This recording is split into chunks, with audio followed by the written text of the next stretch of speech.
Hello everyone, welcome back to K Guru channel bye निर्मल गुप्ता। प्यारे बच्चों, आप सभी को दीपावली त्यौहार की हार्दिक शुभकामनाएं। सभी बच्चों पर माँ लक्ष्मी की असीम अनुकंपा रहे। इसी सद्भावना के साथ बच्चों शुरू करते हैं आज की वर्कशीट। तो सभी बच्चे अपनी वर्कशीट पर अपना नाम लिखेंगे, कक्षा अध्यापक का नाम लिखेंगे, तिथि लिखेंगे 13 नवंबर 2020। तो स्टार्ट करते हैं साइंस की कार्यपत्रक नंबर 13। हम पिछली कक्षा में अम्ल और क्षार के बारे में पढ़ चुके थे। बच्चों, आज हम धातुओं के रासायनिक गुण के बारे में पढ़ेंगे। हमने धातुओं के भौतिक गुणों के बारे में पिछली वर्कशीट में पढ़ा था। आज हम रासायनिक गुणों के बारे में पढ़ेंगे। ठीक है, तो देखिए, अम्ल और क्षार के गुणों के बारे में हम पढ़ चुके हैं पिछली कक्षा में। आपने 7th क्लास में पढ़ा होगा। कुछ सामान्य अम्ल और उनके स्रोत इस प्रकार हैं। तो यहाँ पर देखिए, ये सभी स्रोत अम्लों के नाम हैं और ये सभी उनके स्रोतों के नाम हैं। ठीक है, मतलब स्रोत मतलब कहाँ से इन्हें प्राप्त किया जाता है। तो देखिए, लैक्टिक अम्ल ये अम्ल का नाम है। ये किससे प्राप्त होता है? दही से। एसिटिक अम्ल सिरका से। एस्कॉर्बिक अम्ल विटामिन सी। एस्कॉर्बिक अम्ल जो होता है बच्चों, विटामिन सी का रासायनिक नाम होता है। ये आंवला से प्राप्त होता है। साइट्रिक अम्ल खट्टे फलों से प्राप्त होते हैं। खट्टे फल जैसे कि नींबू, नारंगी आदि। नेक्स्ट है हाइड्रोक्लोरिक और सल्फ्यूरिक अम्ल। प्रयोगशाला में उपयोग किए जाने वाले कुछ अम्ल हैं। कुछ सामान्य क्षारक इस प्रकार से हैं। सोडियम हाइड्रोक्साइड, जिनका उपयोग साबुन बनाने के लिए किया जाता है। ये बच्चों क्षारक होते हैं, जैसे सोडियम हाइड्रोक्साइड है, कैल्शियम हाइड्रोक्साइड है, ठीक है, मैग्नीशियम हाइड्रोक्साइड है। ये सभी सामान्य क्षारक होते हैं। इनका उपयोग एंटासिड के रूप में किया जाता है। बच्चों, यहाँ पे आप देख सकते हैं सामान्य जो अम्ल होते हैं उन्हें प्राप्त करने के स्रोत चित्र के माध्यम से भी दिखाए गए हैं।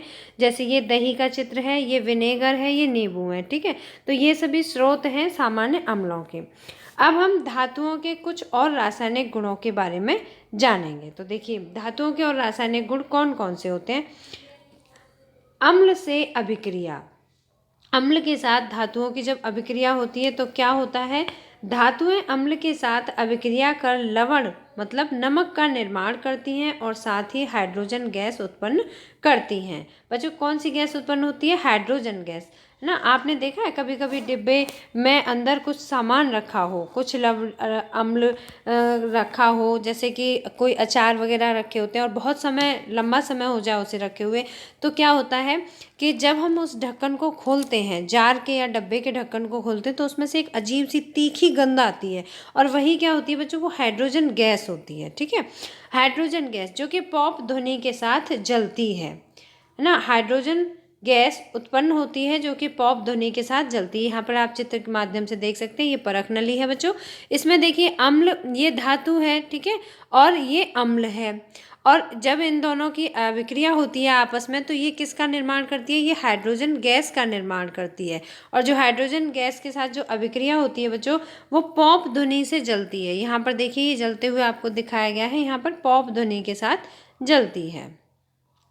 सभी धातुओं की अभिक्रिया करने की दर भिन्न होती है, मतलब अलग अलग होती है। अम्ल प्लस धातु मतलब अम्ल और धातु दोनों मिलकर क्या बनाते हैं? लवण मतलब नमक बनाते हैं और हाइड्रोजन गैस बनाते हैं। ठीक है, जब अम्ल की धातुओं के साथ अभिक्रिया होती है या धातुएं अम्ल के साथ अभिक्रिया करती हैं, तो उससे क्या होता है बच्चों? लवण का और हाइड्रोजन गैस का निर्माण होता है। इसलिए धातु के बर्तनों में अम्लीय पदार्थ नहीं रखने चाहिए। जो धातु के बर्तन होते हैं उनमें अम्लीय पदार्थ नहीं रखने चाहिए। बच्चों, आपने देखा होगा आपके घरों में अचार जो रखे जाते हैं, या तो जार में, चीनी मिट्टी का जो जार होता है उसमें रखे जाते होंगे, या प्लास्टिक के डिब्बों में रखे जाते हैं। कभी भी आपने देखा है स्टील या लोहे के डिब्बे में कभी अचार नहीं रखे जाते हैं? क्यों नहीं रखे जाते हैं? क्योंकि वो धातु होती हैं, है ना। स्टील है, लोहा है, एल्युमिनियम है, ये सभी धातुएं हैं और इनमें अम्लीय पदार्थ जैसे अचार होते हैं, इनको कभी भी नहीं रखना चाहिए। क्योंकि धातु अम्ल जो होता है वो धातु के साथ अभिक्रिया करता है, तो उससे क्या बन जाता है बच्चों? लवण और हाइड्रोजन गैस बन जाती है। ठीक है, अब आप समझ गए होंगे कि हमें एल्युमिनियम के बर्तनों में नींबू का अचार क्यों नहीं रखना चाहिए। नेक्स्ट है पॉइंट, क्षार के साथ अभिक्रिया। क्षार के साथ अभिक्रिया, तो कुछ धातुएं क्षार के साथ अभिक्रिया कर लवण का निर्माण करती हैं। लवण मतलब नमक का निर्माण करती हैं और साथ ही हाइड्रोजन गैस उत्पन्न करती हैं। जैसे अभी हमने पढ़ा था, अम्ल प्लस धातु, इन दोनों की जब अभिक्रिया होती है तो किसका निर्माण होता है? लवण और हाइड्रोजन गैस का। अब देखिए, धातु प्लस क्षार धातु प्लस क्षार के साथ, धातु क्षार के साथ में जब भी अभिक्रिया करती है तो उससे क्या होता है बच्चों, उससे भी लवण और हाइड्रोजन गैस का निर्माण होता है। ठीक है, तो बच्चों मुझे उम्मीद है कि आपको आज की वर्कशीट समझ में आ गई होगी। अब देखिए स्वयं को जांचिए। पहला प्रश्न है कुछ सामान्य अम्ल और उनके स्रोतों के नाम बताइए, है ना। सभी प्रश्न आपको वर्कशीट से ही डायरेक्ट मिल जाएंगे, तो मैंने अलग से नहीं लिखे, आप यहीं से करेंगे। कुछ सामान्य अम्ल व उनके स्रोतों के नाम बताइए, तो आपको सामान्य अम्ल और उसके स्रोतों के नाम बताने हैं बस। तो देखिए यहाँ पर आप देख सकते हैं, ये है सामान्य अम्ल, ठीक है, लैक्टिक अम्ल, एसिटिक अम्ल, एस्कॉर्बिक अम्ल, साइट्रिक अम्ल। ठीक है, ये सामान्य अम्ल हैं। और यहाँ पर आप हेडिंग डालेंगे स्रोत, इधर हेडिंग डालेंगे आप स्रोत। ठीक है, स्रोत मतलब कहाँ से इन्हें प्राप्त किया जाता है। तो स्रोत क्या क्या है बच्चों, दही, सिरका, विटामिन सी मतलब आंवला, खट्टे फल जैसे नींबू, नारंगी आदि। तो यहाँ पे आप पहले प्रश्न का आंसर बच्चों यहाँ से यहाँ तक लिखेंगे। ठीक है, ये आपके पहले प्रश्न का आंसर हुआ। आप सभी बच्चे अपनी अपनी कॉपी में इस तरह से लिख लेंगे। ठीक है, यहाँ पर आप सामान्य अम्ल हेडिंग डाल देंगे और इधर डाल देंगे आप स्रोत, ये इसके स्रोत हैं। तो ये आपके पहले प्रश्न का उत्तर हुआ। अब पढ़ते हैं दूसरा प्रश्न। अचार को एल्युमिनियम के बर्तन में क्यों नहीं रखना चाहिए। बच्चों अभी हमने आपको वर्कशीट समझाते हुए बताया था कि अम्ल और धातु, अम्ल धातु के साथ अभिक्रिया करके लवण या हाइड्रोजन गैस, लवण और हाइड्रोजन गैस बनाता है। ठीक है बच्चों, तो आप अपने दूसरे प्रश्न के उत्तर में यही लिखेंगे कि जो अम्ल है, अम्ल धातु के साथ अभिक्रिया करके, यहाँ से ये लाइन आप पूरी लिखेंगे। ठीक है, अम्ल धातु के साथ अभिक्रिया करके लवण और हाइड्रोजन गैस बनाता है। ठीक है, इसीलिए हमें एल्युमिनियम के बर्तनों में नींबू का कट कर देंगे आप, एल्युमिनियम के बर्तनों में अचार नहीं रखना चाहिए। ठीक है, क्यों काट देंगे आप, अचार नहीं रखना चाहिए। तो ये हुआ आपका आंसर नंबर 2। अचार को एल्युमिनियम के बर्तनों में क्यों नहीं रखना चाहिए, तो अम्ल धातु के साथ अभिक्रिया करके लवण और हाइड्रोजन गैस बनाता है, इसीलिए एल्युमिनियम के बर्तनों में अचार नहीं रखना चाहिए। ठीक है, तो यह आप दूसरे प्रश्न के उत्तर में लिखेंगे। तीसरा है क्या होता है जब धातुएं अम्ल के साथ अभिक्रिया करती हैं।